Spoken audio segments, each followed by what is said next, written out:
Welcome to the More Podcast, M-O-R-E exclamation point. Welcome to our podcast where we want more of Him. We want all that God has for us. We're not just satisfied going to church on Sunday. We want more.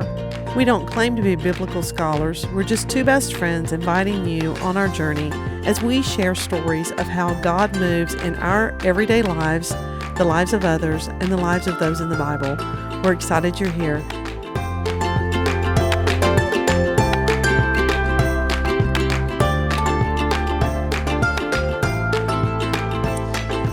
Welcome, More Podcasters. This is Jennifer. I have Gunnar here with me today, and we are missing our bestie, Delene, this week.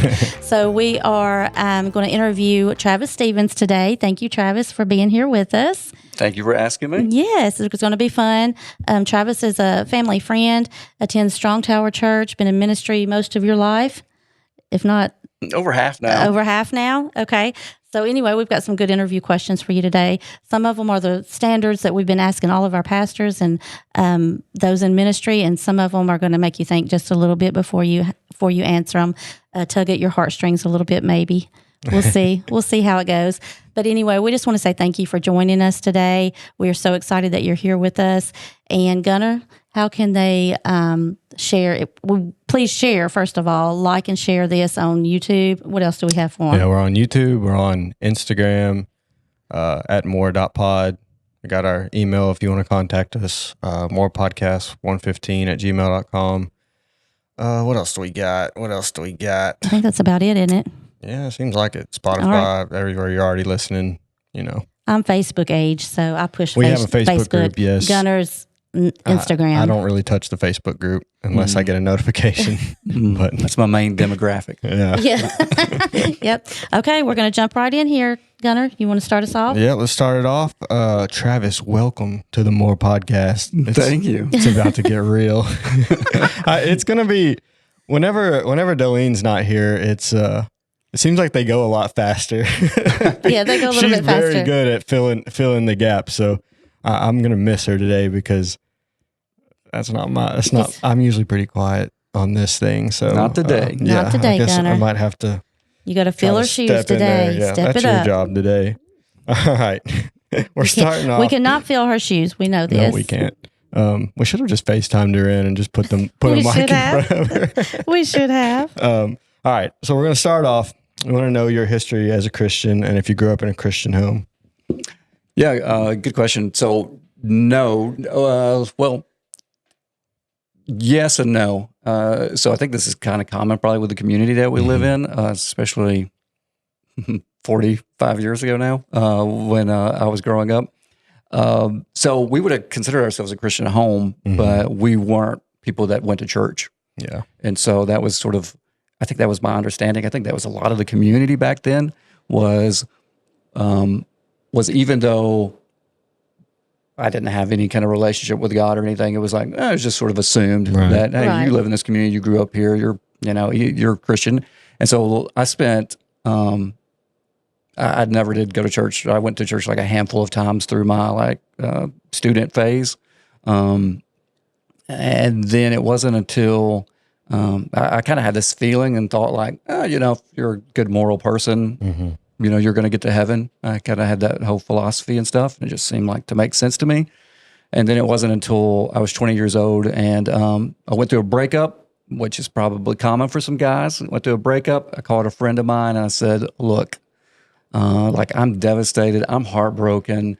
Can you help me out here? This girl goes to the church that you go to. Could you have a conversation with her, talk to her, let her know that she's making this huge mistake, right? Yeah. And he said, and he was a great friend, and he said, you know what, I will do that for you. And I was 20 at the time. He was probably 22. And he was like, I'll do that for you. But he's like, have you ever thought about coming to church? And I was like, no, but I'm willing to give it a shot. If you think that'll work to get her back, I will show up. You're heartbroken. Yeah. Whatever it takes. Yeah, it's whatever it takes.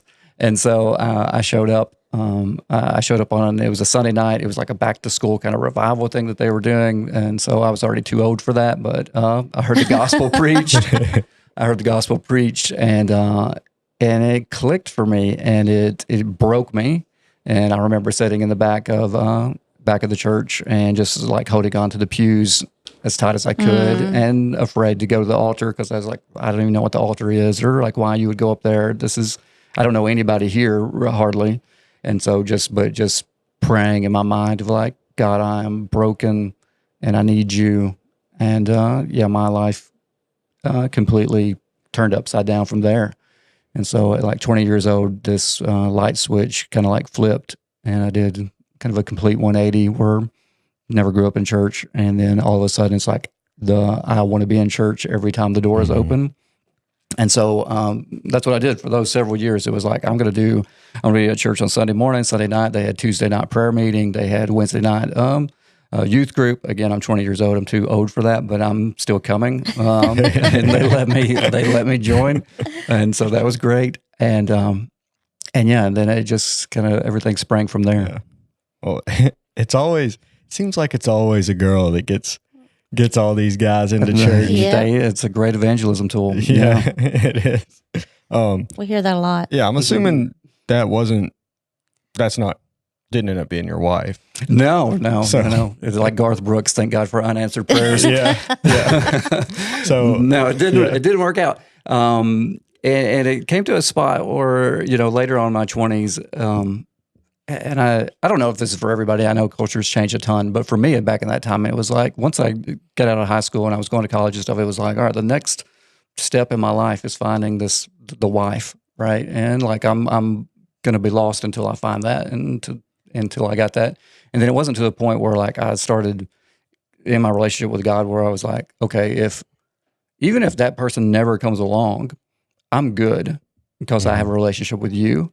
And so it was, once I got to that point, then it felt like God was like, okay, now you're ready. Now I'm ready to send you somebody. Yeah.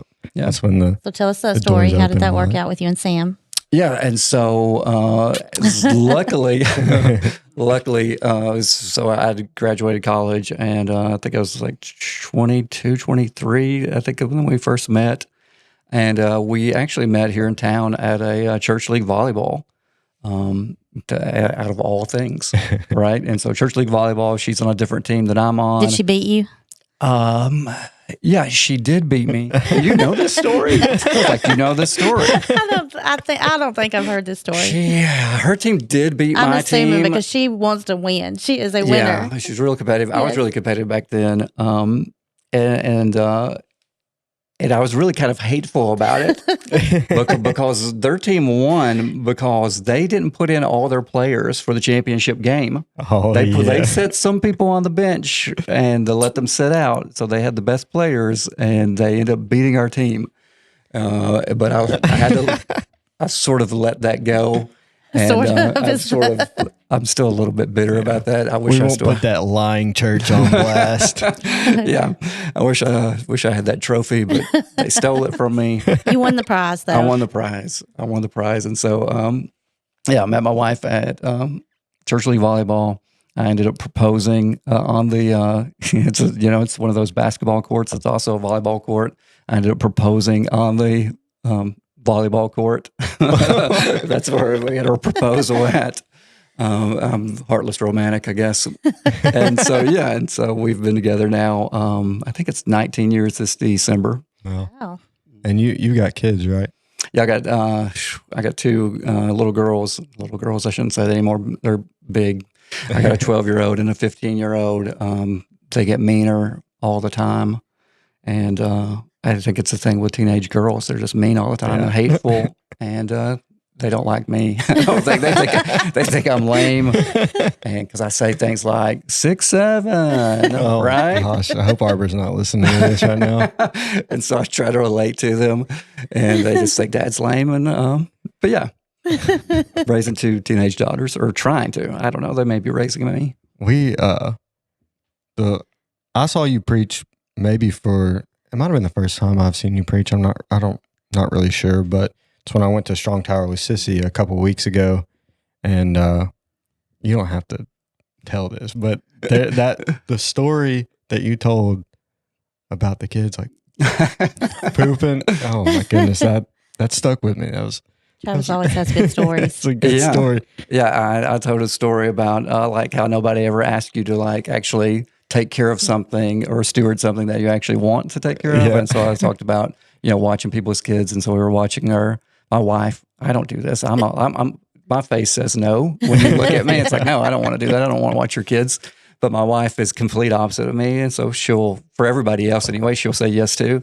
And so we are watching our nephew who's, I don't know, he's maybe 4 or 5. I feel like he was older, but they tell me he's like 4 or 5 or so at the time. He's old enough that he should know how to use the potty. And he ends up pooping in our bathroom floor and all over the place. And it was a mess. And I was like, this is why we should always say no to this. We should never do that. I remember at the time thinking, how is he going to tie this story into anything? And it ended up being a great message. I thought of that. I don't speak that often, and so I only preach.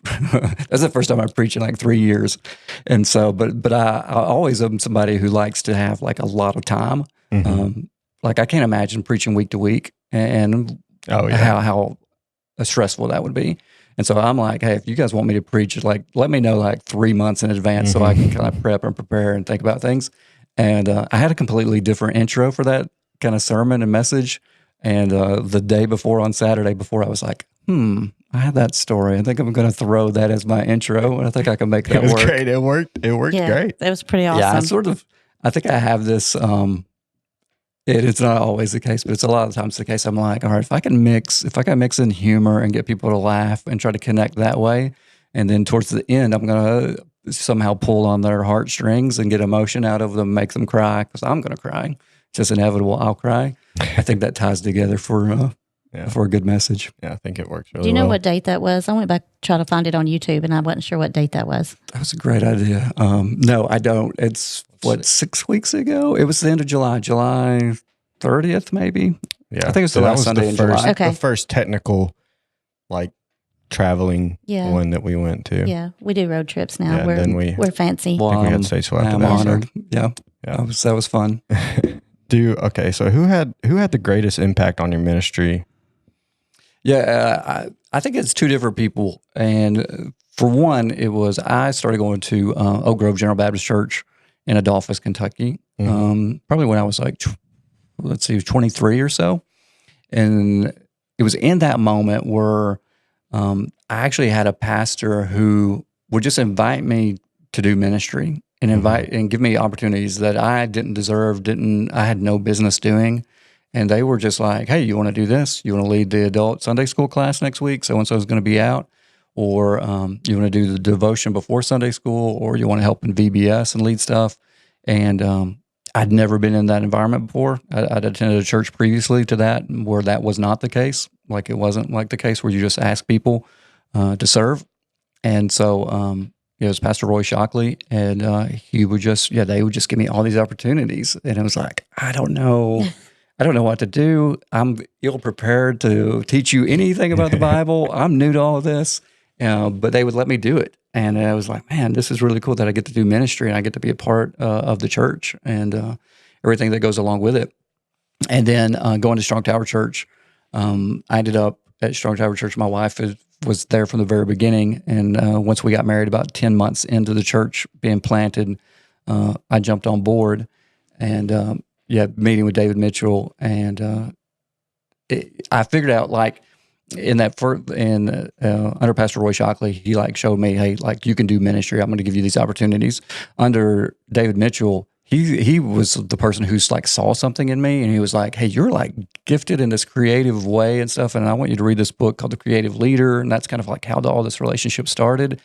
And he saw gifts in me that I didn't know could be used in church, that opened up like this whole new aspect of like what ministry could be, what my calling could be to me that I never thought of before. Because back then, this is close to 20 years ago now, it was like you're either the senior pastor who preaches every Sunday, or you're maybe a youth pastor or a Sunday school teacher, something like that. But like that's the only kind of roles in church. There are like all these teaching roles, and he saw something in me that was different from all of that. It was like, hey, you can think up things, and you can have like these creative ideas, and you can think of just different ways that we can present the gospel message or just do church in general. And it was like, wow, like this is really cool because I think God may have actually gifted me in this way, and it's neat to be able to use it to glorify God.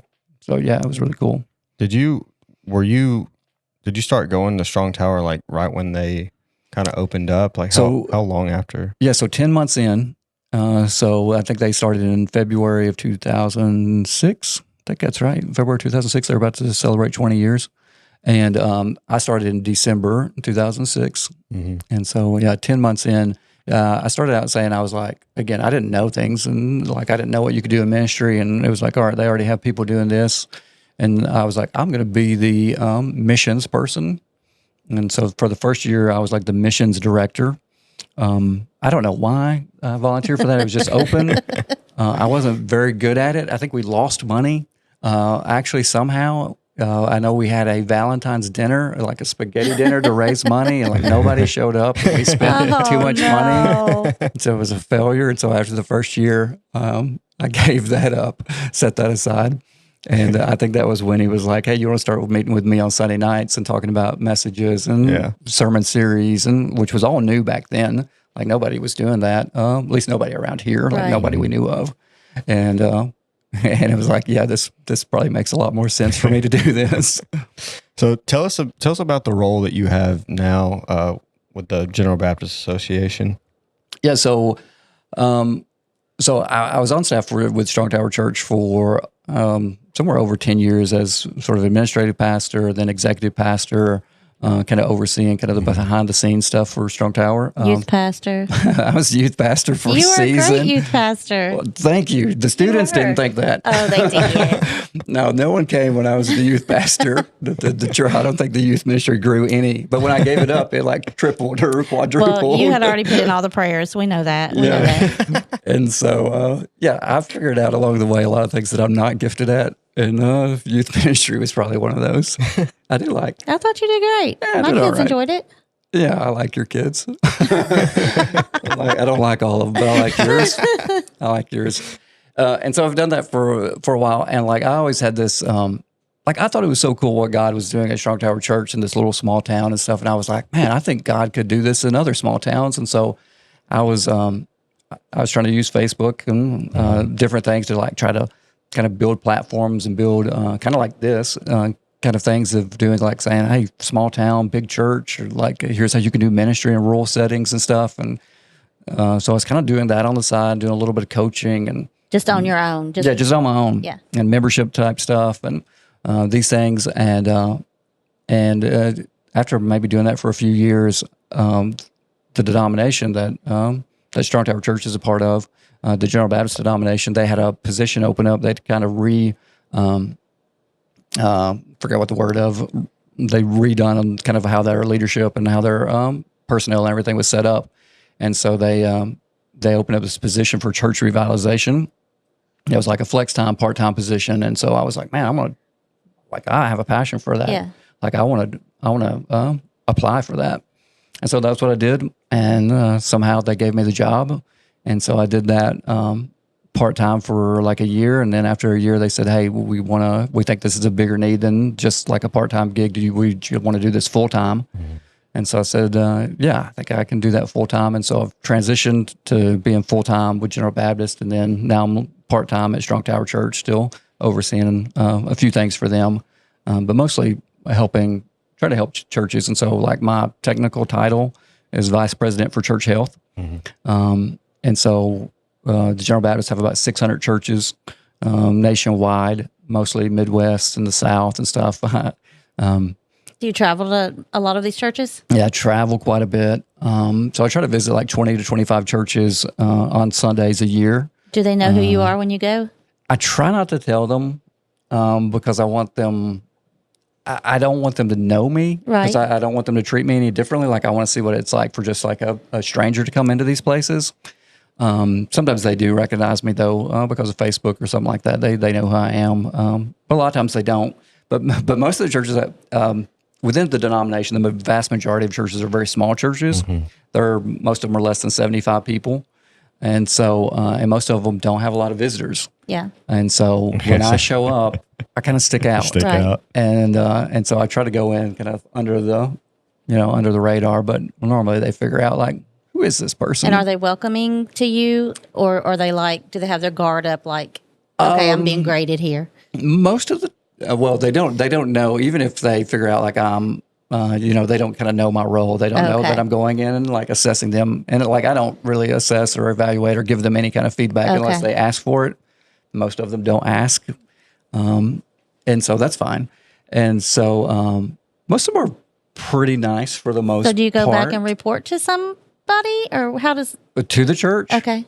Are you asking if I go back to the church? I mean, do you go back to like your headquarters and you report to the General Baptist I take a note board or whatever? I take notes from it or whatever of like, hey, this is what I experienced at this church and stuff. But for our denomination, and this is for I think the majority of Baptist denominations, is like all the churches are autonomous.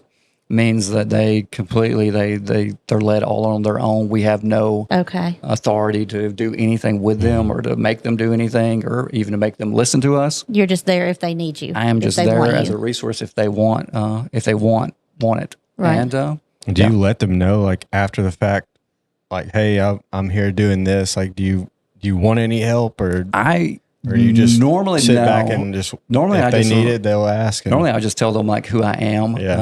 I would say, hey, I'm just come to visit today. One of the big things, and so I've been in this for like 4 years now, and so one of the biggest things I think is building relationships with people because like people don't want you to speak into their life unless like they trust you and believe that you're authentic, and so a large part of this, and it's taken years, and it's still taking years, is just trying to build relationships, but with people of like, hey, I'm like for you, and I'm not trying to like change everything that you do, because I think that's what some people are afraid of. Like, hey, you're going to tell me to change and be like this big church down the street, and we don't want to do that. And so I have to like fight that kind of fear that people have and kind of assumption people have going in. Robert Gilman was here last week, and he was talking about when he was a pastor and how he was struggling at one point, and that you have all these resources that you know of that are available to pastors out there,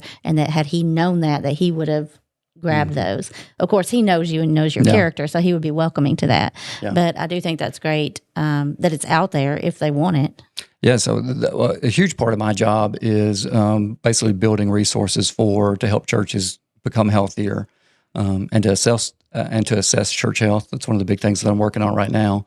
And then leadership development within churches for pastors or just people who are newly called into the ministry, figuring out ways we can develop them as leaders.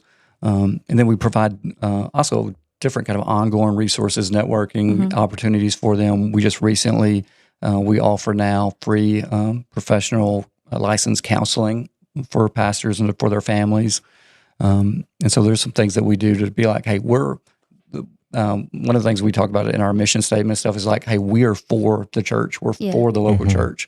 A lot of times the assumption is the denomination, like the headquarters, they want something from us. They want us to do something for them. And we're trying to change that narrative and change that perspective to say like, no, we want something for you. Like we want to be for you. And so whatever we can do to help you, like, that's why we exist. Yeah. You're not here to help us do ministry. Like we're here to help you do ministry and help you connect together because we believe that we're better together and we can do more together. And so, that's what I get to be a part of now. What's some of the biggest challenges that you face doing that? Oh, the biggest, everything's a challenge. Everything's a challenge when you're dealing with autonomous churches that have kind of done ministry in the same way for 100 years. Everything's a challenge because even though you may have something that you feel like is valuable and is helpful, the vast, vast majority don't care, aren't interested. They either, and this is where a lot of pastors are. It's just not our denomination or the General Baptist Robert Gilman said, pride. Yeah, and I think that's part of it. There's several things that play a part in that. Pride's one of them. Apathy is one of them. That's a big one. That's become a thing where it's like pastors get to a place where they're like, just kind of go through the motions. Yeah. Just get used to the Sunday to Sunday. They've gotten it to where they want it. It flows. Everything flows just like it should, and they want it to stay that way. In some cases, and even if it's not where they want it, they just have sort of resigned themselves to this is how it's going to be. Just accept it. And there's no fixing it. I was at a gathering of pastors a few weeks ago. This is just how some people think, and this is just how the kind of the culture, some of the culture around it is. Somebody told me they were a pastor. They're no longer a pastor, but they showed up to this, and I was just having a conversation, asked them how they were doing and stuff, and they said, "Hey, people just don't want to come to church anymore." And I was like looking around, and I'm like looking around it, and I see the pastor from this church and the pastor from this church there, and their churches are full of people. Mm-hmm. They have multiple services. They're trying to figure out ways so that they can build and expand their buildings and stuff. And it's like, no, people are wanting and willing to come to church. They just may not want to come to your church. Right. And that's really, really hard for people to accept. Yeah. And so I try to get them to see those things in a more gentle way sometimes, because I don't want to just make them mad. And so you try to build relationships with people, but that's a huge challenge. That's a huge hurdle that we're constantly facing is people just kind of making assumptions that either you can't help me, it's pride, I don't want help from you, we're beyond help, no one can help us, we're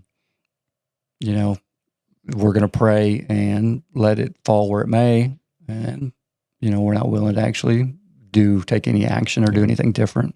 As we said earlier, we felt like God told us just to go on some road trips and make some connections with pastors, and we're loving it. Mm-hmm. I have never attended a small church. Mm-hmm. So we have a friend, Pastor Bodie, Steve Bodie. He was pastor here at Crossroads a couple of years ago, and he kind of helped revamp that. So he kind of does what you do and revitalizes church. So he goes in as a pastor, and I think he said there was maybe 8 people in this congregation, and when we went, it was full at like 120. Something like that. Those numbers may be off, but I think when we were there, it was like 75 or 80. But the church capacity is 120, or something like that. He had like 100 a week or two before or something, and it was like they were about to go to 2 services, I think, actually. So we were walking in. We had driven almost an hour and a half. It's on the other side of Watertown, and we loved it. We had the best time. It was just something. It was something simple. Very simple, but God was there. But the story is, and this has nothing to do with that probably, but all the way there, me and Delene are like, we have to go to the bathroom. And so as soon as we walk in, I'm like, I'm going first. She's like, no, I'm going first. You walk in and the bathroom's right by the pulpit. Yeah. So we're like, okay, the pulpit. Yeah, there's a pulpit and then there's a bathroom on each side. And I was like, okay, you go first. You have to walk to the very front where So it's totally different than what I'm used to at Strong Tower with 2 and 3 services, or even here at New Vision, they have 2 services. But it was something simple about it that I loved. Yeah. Well, what you find out, I'm in those situations all the time. I'm in very awkward situations all the time. Is what you find is like there's wonderful people in these places. Like like most of the places that I've found aren't filled with like old curmudgeons who hate everything and who are very, they're good people that love the Lord, and maybe they worship a little differently. They may preach a little differently, but they're wonderful people. But yeah, I walk into some of those places, and I think it's so helpful to put ourselves back into the position of like a first-time guest. Yeah. Because you start seeing things that you forget about. Like you forget about like how awkward it is just walking into a place that you've never been to before for the very first time, and how confusing it can be sometimes, because I go into places a lot of times and I'm like, I don't know which door to go into. Yeah. Like, because there's no one there. I went into one spot and there was people, the front door is in a completely, it's at the front of the church, but there's people standing up under an awning, like by a basement or whatever. And I'm like, hey, where do I go in? And I think they take me through the basement, maybe where they were doing Sunday school, and then we go upstairs, and it's 10 people in the church. Okay. And so like I can't blend in. No, you can't. No. So it was an obvious thing where it was like, okay, when they got done with service, it was like, okay, who are you? Like the entire congregation just hung out and was like, oh, what can we do? How can you help us? You know? So And so I walk into some of those places. I'm sure you do this too. Pull up in the parking lot and you kind of sit there and just watch everybody and see where everybody's going. Like you said, the door they go in. But when I went to New Hope, me and Zach went and visited at New Hope, and I remember we just pulled up and we just kind of sat back and we were like, wait a minute, there's not enough people here yet. Let's just wait till we'll see where they go, what door they go in, because they have a couple of different doors too. Yeah. And so, it is different. It is different than being in your local church for 15 years and then you go visit some other places and it's like, okay, now what do I do? Like you've never been to church before. Yeah, I think so. You can imagine people who have never been to church before. Right. I think it's so applicable to people who are involved in ministry, volunteer ministry, serve in hospitality, like to put themselves in that position and think through everything from that lens of, okay, how would a first-time guest feel coming onto our property, into our parking lot? Would they know where to go? Would they know where the bathrooms are? How are they greeted? Are we intentional about that? Are we doing stuff in the service that makes them feel welcome? Yeah. Or are we doing things that makes them feel like an outsider because we all know what we're talking about and the things that we're talking about, but they have no clue? Yeah. And so, that's a lot of what I run into is just churches that in reality, they're not expecting guests. Yeah. They're just, it's the same people who've been coming there for 20, 30 years, the same families who've been coming there, and they really don't expect guests to show up, and they don't act like they expect guests to show up. Yeah. Yeah. Gotcha. And so I'm trying to get them just to see that. Yeah. Yeah, you get into like a point where church is a place to go and grow and learn with other people that can help you do that. And you get to a point where you're just stagnant. That's all you think that it is. You forget about going out and spreading the word and bringing other people to God. And yeah, it probably is kind of like a shock to the system when it's like, oh yeah, like there's more to it. I forgot about, I've been making sure that I'm okay. And it probably feels fine when you go to church and you're like, yeah, I'm getting fed. I'm getting fed. And then you go home and you live your life. You go back on Sunday, I'm getting fed. And then, but you're missing a whole another part of it. Our natural, and all of us, our natural direction is to be like, what's in this for me? Mm-hmm. What do I like? What do I feel? And so like going and visiting places helps to make sure like that doesn't matter. But it's one of the things that people don't realize as much is just like, hey, once you've been doing something for so long, it's not about you. I used this example recently because I thought it was on everybody's mind of a Cracker Barrel. Yeah. I don't know if you guys saw the Cracker Barrel logo. We did. Fiasco. And so I thought like that was such a metaphor for the church, because Cracker Barrel is in a place where they're like, hey, our target demographic, our customers are aging, right? And they're showing up either because they're no longer around or because they're scared to get out a little bit. And so like, what can we do to try to get new people, new customers into this place? And then they go and they change the logo and it blows up on them. Yeah. But I'm like, but I was talking to pastors and groups and I'm like, but for the bottom line for Cracker Barrel is profit, right? That's what their board of directors cares about. Right. Like, hey, they don't care about anything else. It's the bottom line profit. And so I was like, what's the bottom line for churches? And so I think most of us can agree on like it's salvations. It's people giving their lives to Christ. And I'm like, and so if that's the bottom line for us, if we look at our church and we see that, hey, we haven't had a conversion or a baptism in a year or 2 years or 3 years, like something should trigger in us to say like, we need to reevaluate what we're doing. Yeah. If Cracker Barrel didn't have a customer for a year, yes, it'd be bad. Or else we're going to be out of business. And I deal with churches that unfortunately they close their doors. I deal with it on a regular basis. Really? Churches that were planted with a mission of, hey, we're going to go reach this community. They've preached the gospel. They've done all that. They've prayed really hard.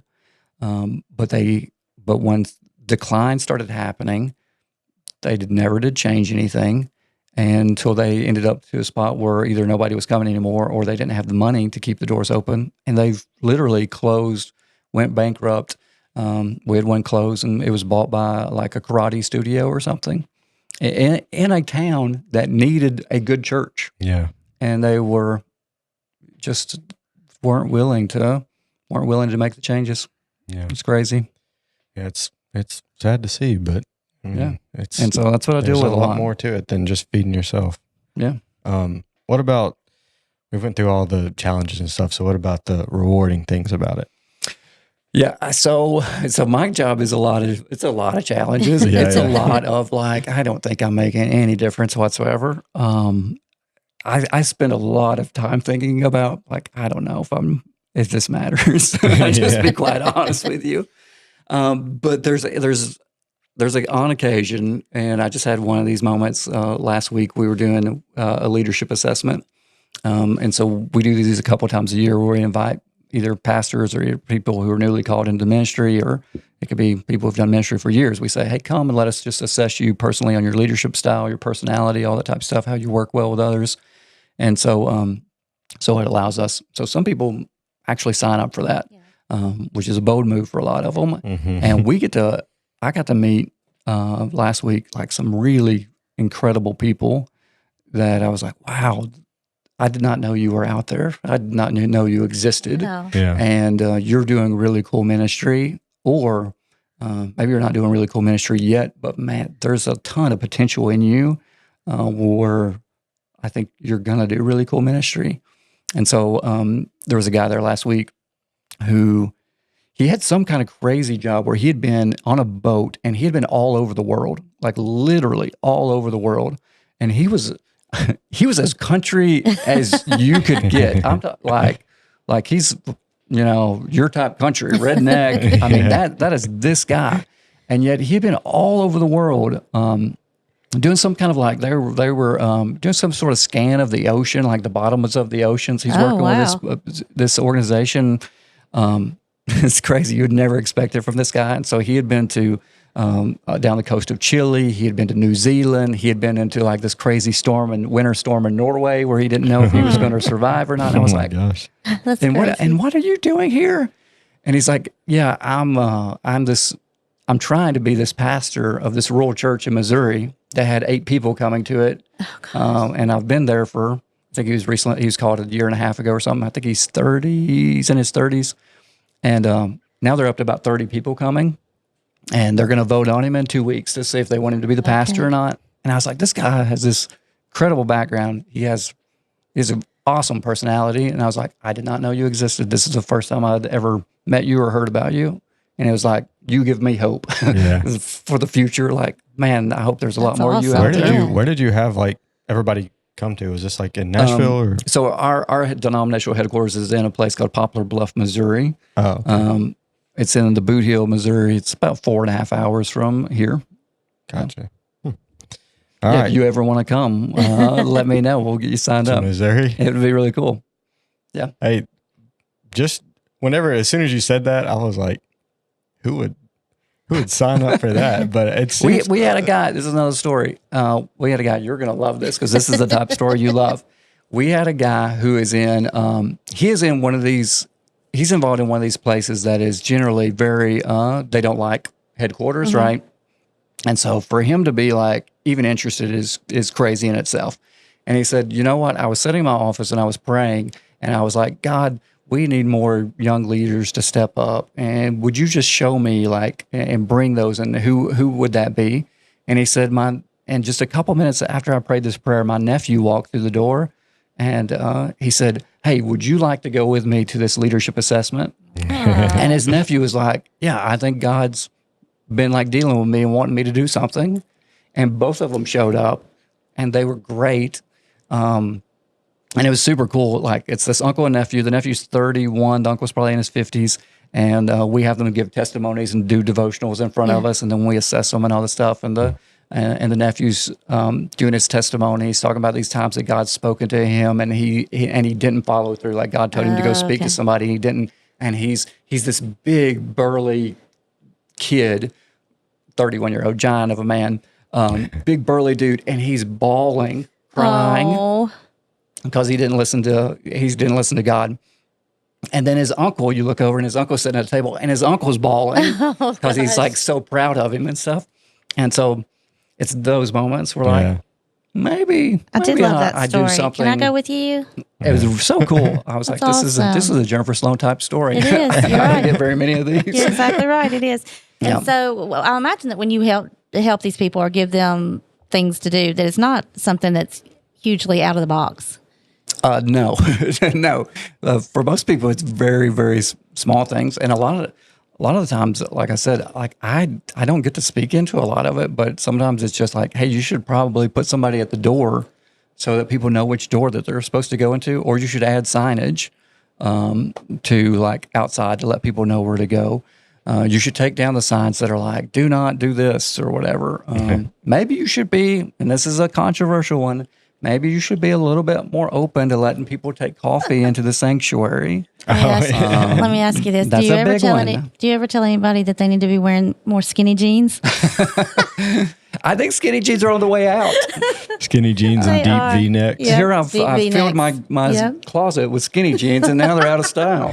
I can't get rid of them. What's one of the most common things that you have to like point out and say, this is something you could do better?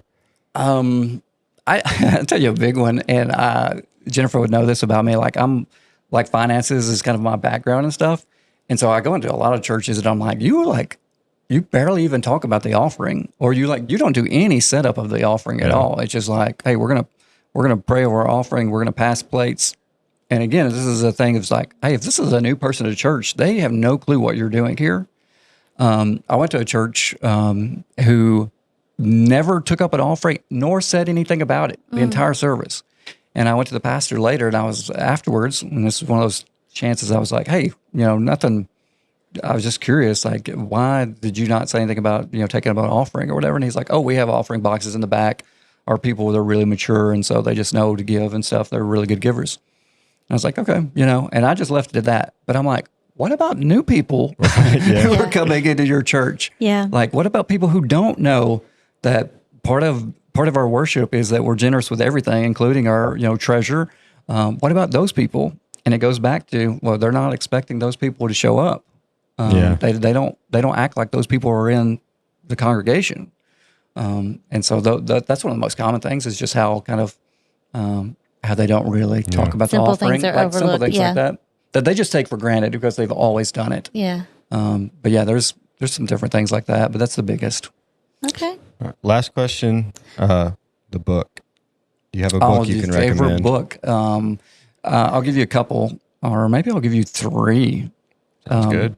Yeah, I'll give you three if you don't mind. Yeah. So what am I? I'm a practical thinker at heart, and so Christianity was one of those things. Was like, I don't know about this spiritual stuff. How practical is it really? Mm-hmm. And so one of the books that really helped me early on was a book called Mere Christianity by C.S. Lewis. Oh, you may know C.S. Lewis from Chronicles of Narnia. Too. But Mere Christianity is this great take on C.S. Lewis is an atheist who doesn't believe in God at all, of course. And then he gets converted, and he makes this whole argument of why, like, it is a logical thing. Like, it only makes sense that there is a God, and it only makes sense that the God is the God of Jesus Christ, right? Mm-hmm. Jesus, the God of Genesis, all throughout it.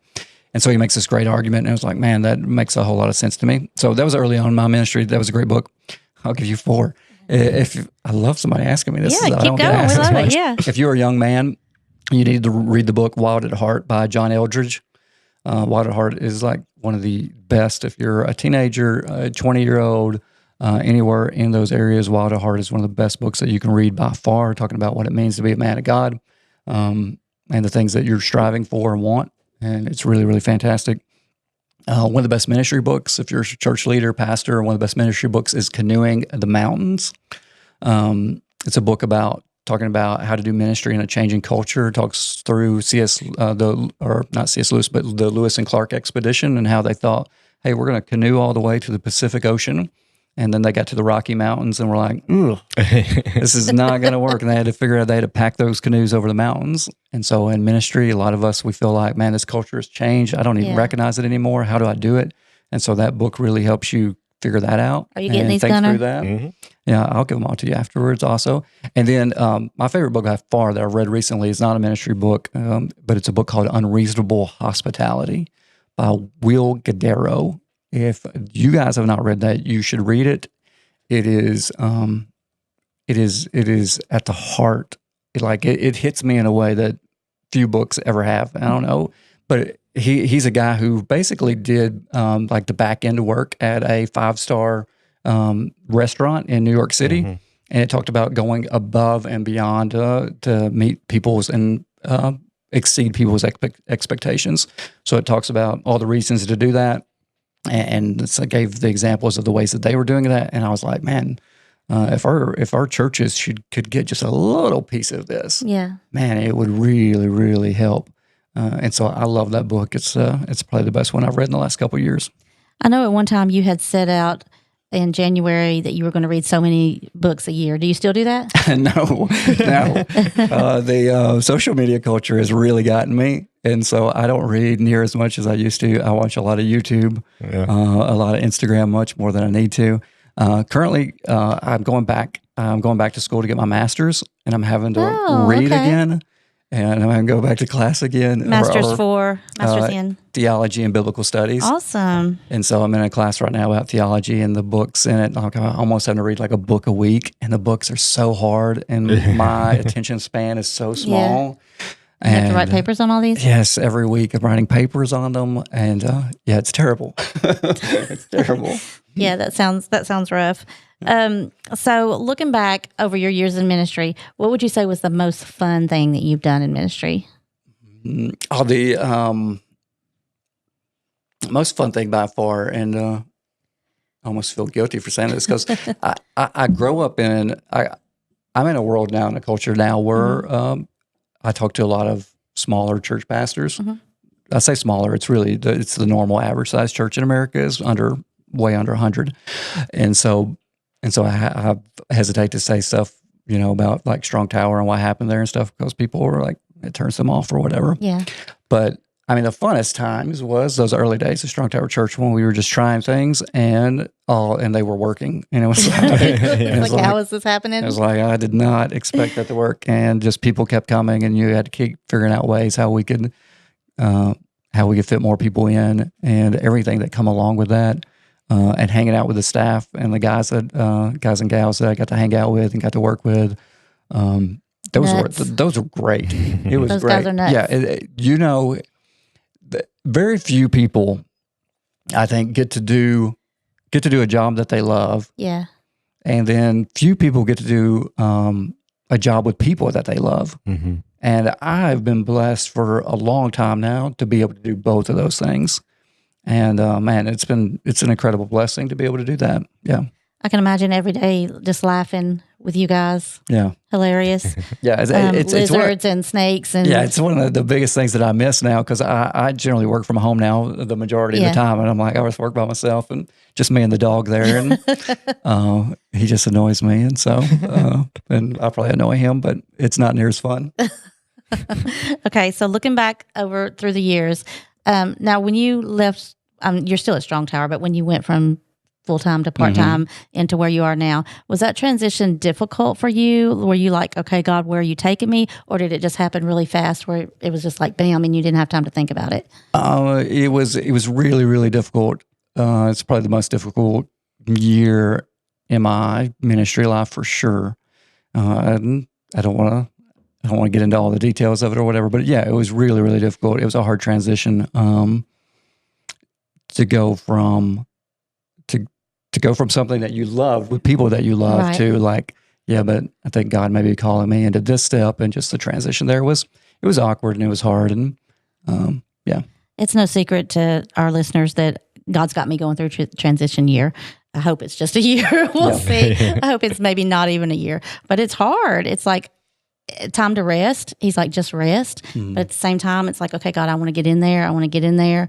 But then when I pray about it, I can just hear him say, just rest. It's a gift. Just rest. But it's hard. It's not anything difficult that's happened, but it's just hard stepping back when I've been in ministry at Strong Tower doing. And, he's like, okay, you need to get your eyes back on me. and get it off of the doing and get it back on me.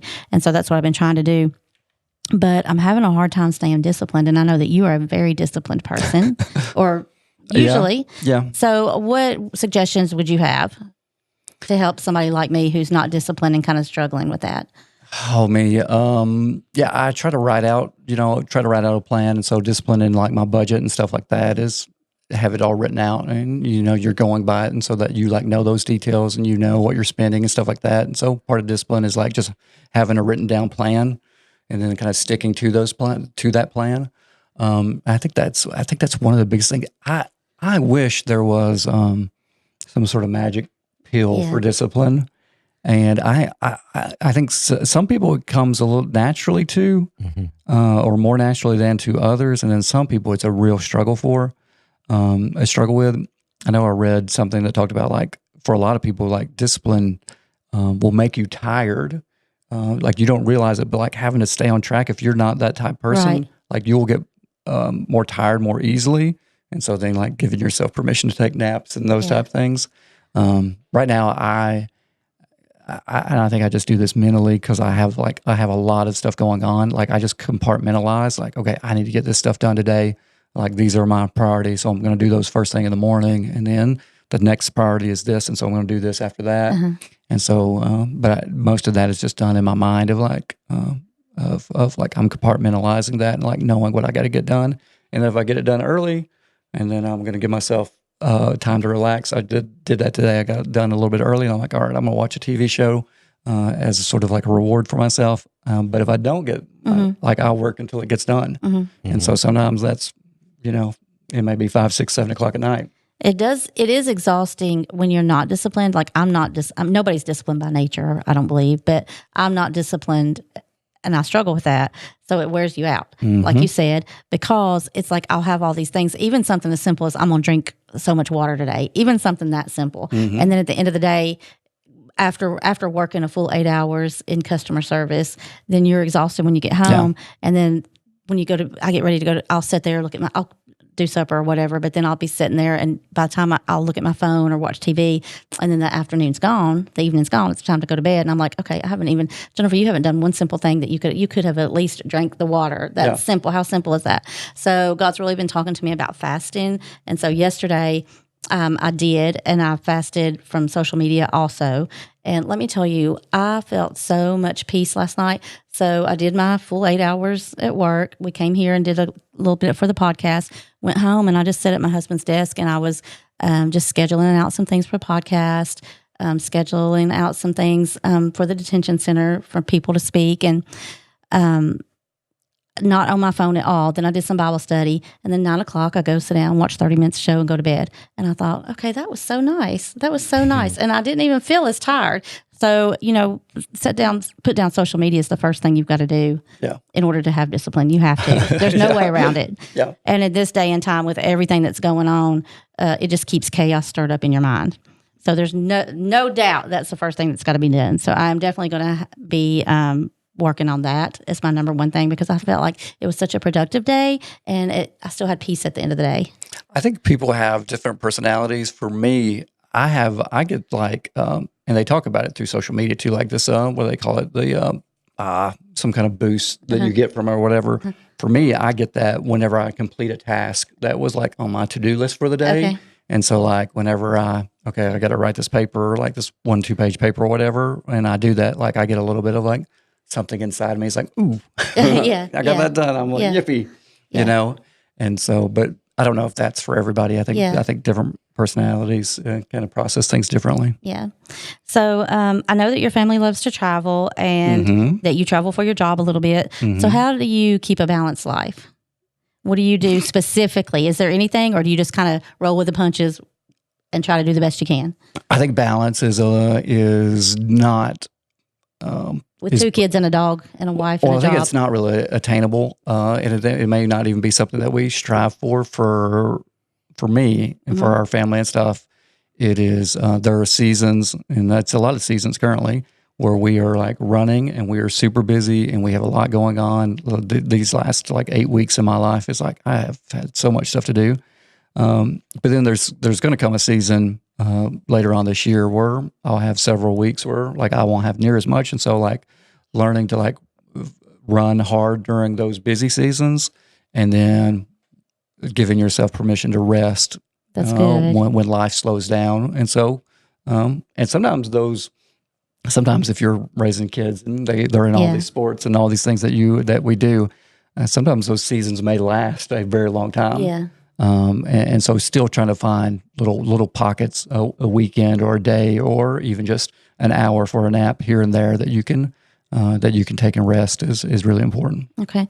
That's good. That's good to hear that balance is not something that we should try to attain, because we'll run ourselves ragged trying to balance something that's not balanceable. Yeah, I don't know if that's a word, not it's balanceable. not. Yeah, I don't think it is for most people. Okay.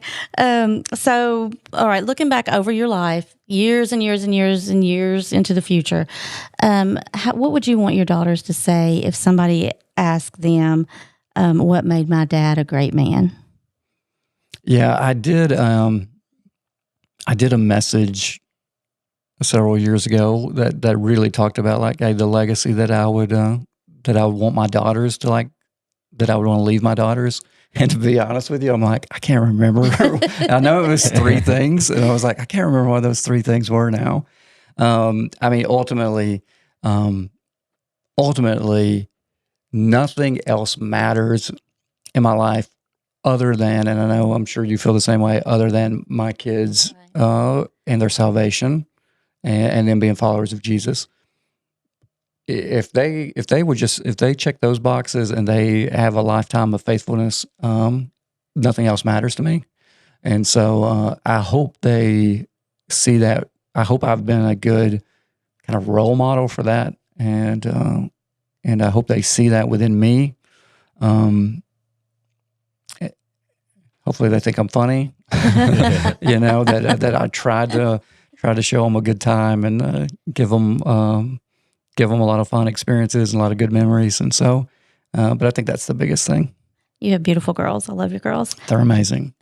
So talk to us a little bit about what the season of life that you're in right now. What is God specifically stirring in your spirit right now? What's He speaking to you right now? I saw that question. I'll be honest, I don't know. Okay. I don't know. I feel like I am, my natural personality is like an achiever. It is like, getting things done, whatever that might be, accomplishing things. And so like I'm in a season right now where I feel like I'm, I keep thinking, and I think I'm at my max. I'm like, how much more can I handle? How much more can I take on? And I feel like I'm doing really good things. Yeah. And so I don't know. I don't know if I've slowed down and taken time to be like, I tell you, I am learning just from this short period of time of like of just being back in college or back in class and learning again. I'm like, I am realizing how my experience just in a small town affects my way of thinking. Oh, really? And so it's like broadening, I'm seeing things from different perspectives and stuff, and having a better view of things just a little bit. And I think it'll get better as I go. This is not in our notes, but I wanted to ask you about it while you're here. So as somebody who is sometimes on the outside of church looking in, like you're looking into other churches and kind of looking at those, what opportunities does the passing of Charlie Kirk, the churches have now? What opportunities, I don't want to say open up because of his death, but now what can they do to encourage people to join the church and things like that through what's happened? Well, I think even before his passing, what we were seeing is that there was this resurgence and revival going on amongst young people, and specifically young men, actually, which is like, I don't know if it's not happened before in the last 100 plus years. Right. And so that was already happening. And so I think this just creates an added boldness. And I think that's going to come from it, of like people who saw this and saw this person who was standing up for their faith and who was willing to die this way. I think it's going to create within them a passion, a greater passion. And I think, and I tell churches this all the time. regardless of any scenario. I'm like, hey, you want to get young people involved in your church as early as possible. You want to give them ministry opportunities. You want to give them a real responsibility. You want to help.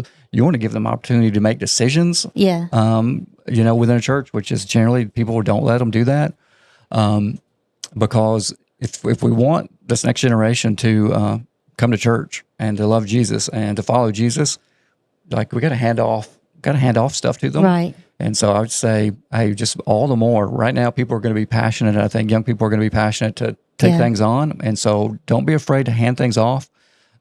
Just because you've done this position or you've always done it or whatever doesn't mean you have to do it forever. Just if you're not the whatever, that doesn't take anything away from you. You can hand it off. You can share it.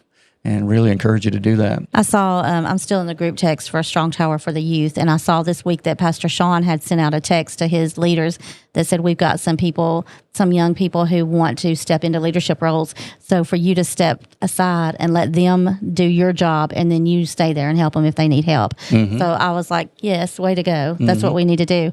Okay, and another thing, we're closing in on our time. I know you've been here almost an hour now, so a couple more things. So God's really put on my heart a heaviness for 30-ish year old Gunner's age, young families who don't go to church. Mm-hmm. What was the importance of church? And I know it's not about the building at all, but what is the importance of church that you can look back over your life and say, okay, if I didn't have this community around me, my family wouldn't be where we were? Or how important was it to you as a young family as you raised your family throughout the years? Yeah, it's probably more important. The local church. Yeah, it's probably more important than I even realize. Like I'm more introverted and more of like I'd rather sit at home than go sit at somebody's house. Just to be quite honest with you. And so, but in those early days, just having, and we still do community with a lot of people our same age or even just a little bit younger than us. Having people that you can go through things with. That who are, again, a few steps ahead of you, who've been through things with their children that maybe you're going through, that they know what it's like to raise a middle schooler or a high schooler now. And so, that was vitally important. I think people are looking for a place to take their kids and where their kids are going to hear the gospel and be presented with all of that. And so, from a church perspective, how can we foster that type of stuff and within a community setting as well? I love, and as I'm getting older, I love the opportunities to speak into younger people, and I have a few friends who are 5-10 years older than that I'm a little bit in a different stage of life, that I love just being able to conversate with them and say, hey, I've been where you've been, and here's kind of my thoughts. I love giving my opinion. That's a part of me as well. Yeah. Okay. That's awesome. All right. So last question. This is the infamous question. If you had only 5 minutes left, somebody put a microphone in your hand. Goodness. What would you say? What would your message be? Oh my goodness. What a question. Just think of a room full of young people. What would your message be? It doesn't have to be profound. Am I dying after this 5 minutes? No, but you're not going to be. This might be the only time that you have the microphone. You might be retiring. We'll say you're retiring after that. Yeah, I think the biggest thing, is just to commit to following Jesus, commit to following the Lord. What you're willing to put into that relationship is what you're going to get out of that relationship. Put people around you who are going to encourage that in you. Like we've heard this before, but you're kind of the average of your 5 closest friends. And so, who are you hanging out with? Who are you spending time with? I would tell them, I would go back, and I'm guilty of this a little bit too, of hey, social media is and things like social media, Netflix, whatever it is, especially for young people, you have all this time available to you that you could take and be somewhat productive, or whether it's you can be learning something new, you can be achieving something, you could start a new business, you could start a podcast, you could do all this productive stuff with your life. And so many of us sit and scroll and laugh at 10-second videos. And I'd say, stop doing that. You can accomplish so much more with your life. Follow God. Tell other people about Him. That's great advice. Great advice. Okay, Gunnar, were you laughing at me or laughing at Travis? I was just laughing at the thought of the 5-minute question. I'm going to ask. Being able to. Do you have an answer for that, Gunnar? I'm going to ask you one of these days. Do you have an answer for that? You start you better be thinking it. of one. Not yet. I won't put you. I started to say I won't put you on the spot because this is your This is me letting you know I'm going to ask you that question. I would also say travel, get out and see the world. It's not just our country, but the entire world, man. It's beautiful for one. It's beautiful for one, and then just it lets you see how other people live and kind of gets us out of the box that we're in. Yeah, especially when we live in our small town like you were talking about. Yeah. We lose sight of what's really out there. Yeah. Okay, well, thank you for coming today, Travis. Do you have anything else on your heart or on your mind that you want to tell us before we say goodbye today? No, I think we covered a ton of it. I really enjoyed it. My little 5 questions I sent you. Yeah. Didn't let you know all of it. Yeah, I enjoyed it. I enjoyed getting to talk and getting to share. And this was really fun. Okay, good. Well, I'm glad to hear that because we're going to have you back. We'd love to have Samantha back. So what we're going to have her come and talk to us. Do you think she will come? No. Really? No. Well, no, I can't. That's one thing about I think that was one of the questions was like, hey, how does your family and kids get involved in ministry? And it was like, my wife and kids, they're not going to go to some church they've never been to. Like, my wife hates awkward situations. She doesn't go with you? When you visit these churches? No. Oh my gosh. No. Okay, I love it. I love it. No, I went to a church. We were coming back, and they were all with me. We were coming back from Indiana because they'd went with me because we went to a concert. But I was like, I got to stop at a church on Sunday morning, and they went to IHOP and ate while I went to church. Well, you went to church. Yeah. Oh my goodness. Okay, I didn't expect that. I thought she would say yes. I'm still going to ask her though. She can tell me no. Okay. So, all right. So we're going to ask you to pray before we say goodbye. And I don't know why, but this week I've had the word just transition on my heart. So would you just pray for those who are going through a transition and who are having a hard time through it, just to maybe encourage them and lift them up a little bit? For sure, yeah. Let's pray. Father God, thank you so much for this opportunity, and thanks for so much for those who are listening, Father Lord, to this and what they're going through and what they're dealing with, Father. Hopefully we've been able to share and some things that they can take and can use. And one of the biggest things is that they know, Lord, that you are close to them and that you are there for them. And Lord, we know that people are going through some hard times right now. And so, Lord, we lift them up to you, Father. We know that you are close to those who are brokenhearted. And so we lift them up to you. And Lord, pray for those who are going through a transition. Transition is going to be great, but they can also be scary and can be times of difficulty and pain. And so we just pray that you would help them to discern the direction that they need to go in, and by putting maybe the right people in their lives to speak into them, or just trying to help them to see what decision needs to be made. Lord, we love you, and we thank you for this opportunity to talk about you. Lord, I just love you. And so thank you, Lord. Amen. Amen. Okay, friends, thank you for joining us today for this episode with our friend Travis Stevens. It was great getting to know a little bit more about you and what you do. So Darlene will be back with us next week. So y'all come back next week. Darlene will be here. But have a good week. Thank you for listening to our podcast. Thank you for always making us feel loved. When we go to these churches, we're usually the last people there in the parking lot talking to some people. So everybody's making us really feel loved. But like and share for Gunner. Like and share for Gunner. He does all the hard work here. We just show up and talk, and then he does all the hard work. But we will see you next week. Have a great week.